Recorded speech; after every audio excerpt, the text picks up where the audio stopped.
Morning, everybody.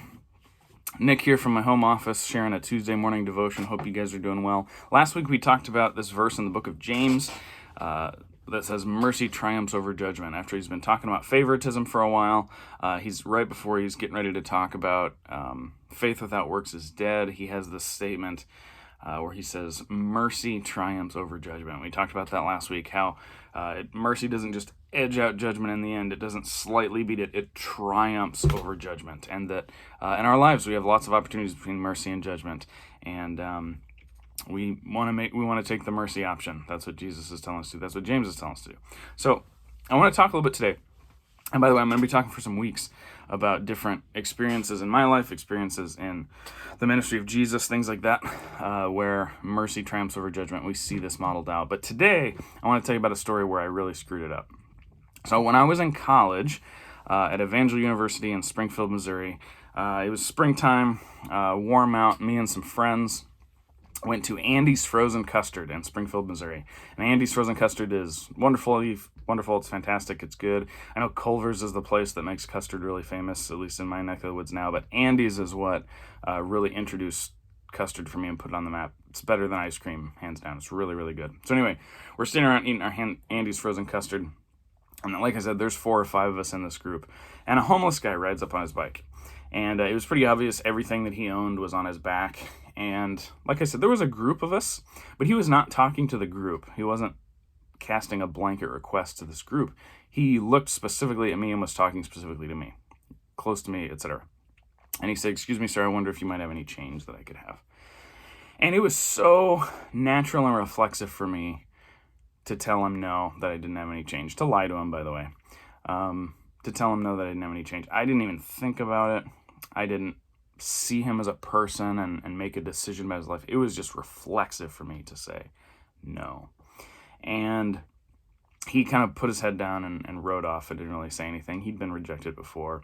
I had done this to homeless people before too. I had said no. But for whatever reason that day, in the minute, 2 minutes, 3 minutes after he left, the conviction of God fell on me in this just unexplainable kind of way. And I got really uncomfortable. And it was like if a parent is disciplining a little kid, like in a kind of a stern way, like grabs their arm. It was like God kind of did that to me. Like he grabbed my arm and said, "How dare you?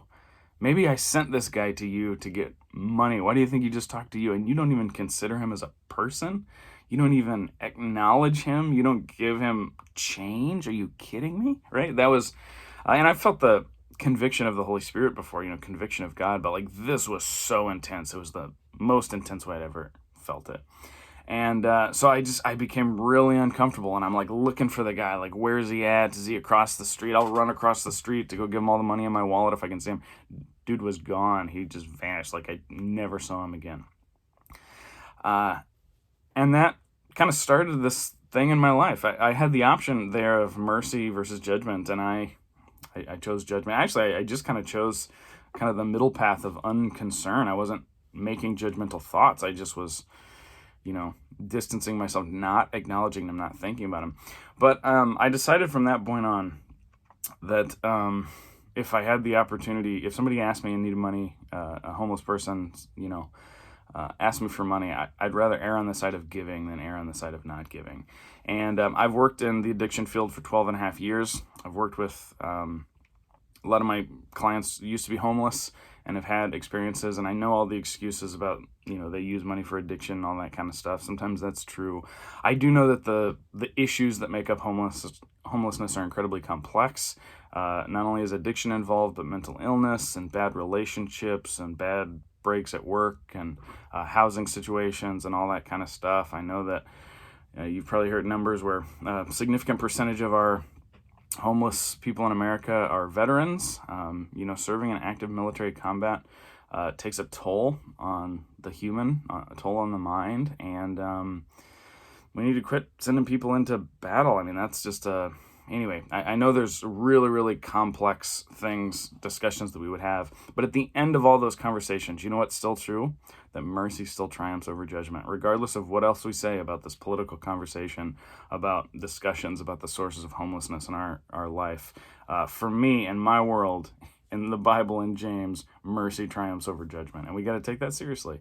And so I want to challenge you about that today. How can you live that out? How can you walk that out? And maybe in your life, what is the most significant change, the most significant conviction moment that brought about like a very serious 180-degree change in your life? That's what it did for me that day. So anyway, God bless you. We'll see you next week. We'll keep talking about this theme. Peace, friends.